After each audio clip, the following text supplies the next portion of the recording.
Good afternoon, Professor. This is Jim Canfield. It's my pleasure to be with you this time because I'm giving you the results of my study that I just completed. My conclusions have pointed to the fact that this works. As you know from my previous video, we were addressing the application of small group seeker believer meetings to answer the emotional and intellectual doubt of those that participated. Our research also showed that when religious doubts, that emotional and intellectual doubt, if they go unanswered, will usually drive that particular person away from their faith. Now, we chose, as I said, emotional intellectual doubt to be that we addressed because that we felt that would be the two forms of doubt that we could successfully address with this method. We chose to not include volitional doubt because how do you convince someone of something that they don't even want to talk about or be convinced of? So volitional doubters were excluded. What the study showed us was that we could not do this as a prospective study. It had to be done as a retrospective study. We just did not have the time to get enough participants to make the data relevant.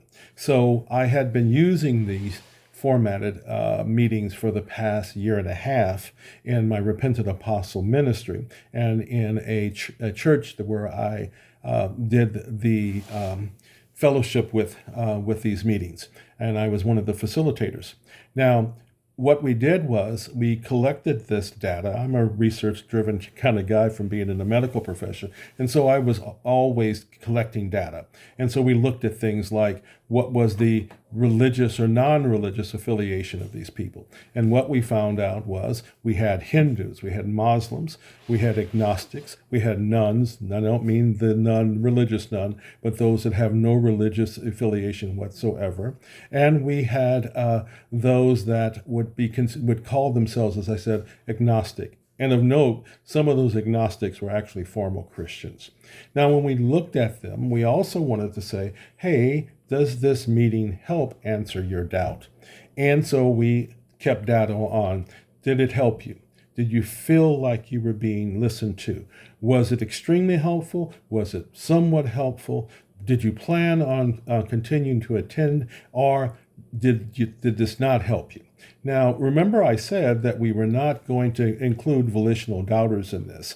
And what we discovered when I looked at the data is that we did have volitional doubters that attended, and they were in the category of the none. I'm not surprised at that because they don't believe in any religious affiliation whatsoever, and so they truly possess volitional doubt characteristics. And as would have it, two of them failed to continue after 2 visits. The information showed us that out of that 34, we had 14 that said that this data, we had 15 that said that these meetings effectively answered their doubt.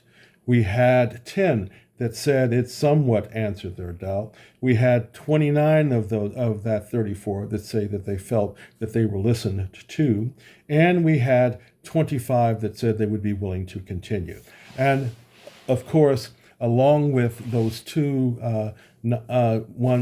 volitional doubters that left, we had 4 others that left, one Muslim, one atheist, one Hindu, and one agnostic that left because they felt that this wasn't helping them whatsoever. What we discovered out of this, Professor, is that without a doubt, this works. This is an application that can be duplicated in any church and any place. The fact that it allows it to be formed either in coffee shops or in a one-on-one. And by the way, that ability to do that in small areas allowed us to actually continue to do these meetings even during this COVID era that we're in of social distancing. So the formats of the meeting, the relational conversations that happened in the meetings, the friendships that were developed out of the meetings. In fact, 3 of the 34 have decided that they want to be team members. So praise God for that. This works. I have no doubt that it works. We're going to spread it wherever we can. My current church executive pastor has asked if I would set that up there. Some of our members that are sort of spread across the country have had their particular churches, pastors ask them if they could set those small group up meetings there. We are looking to duplicate this, to spread it, to have anyone who's willing to listen, because if we do not help those that have their doubt, then we have no way of completing the great commission that Christ gave us, and that is to make disciples. We must answer their doubt, and we will continue to answer their doubt through small group seeker meetings. Thank you very much.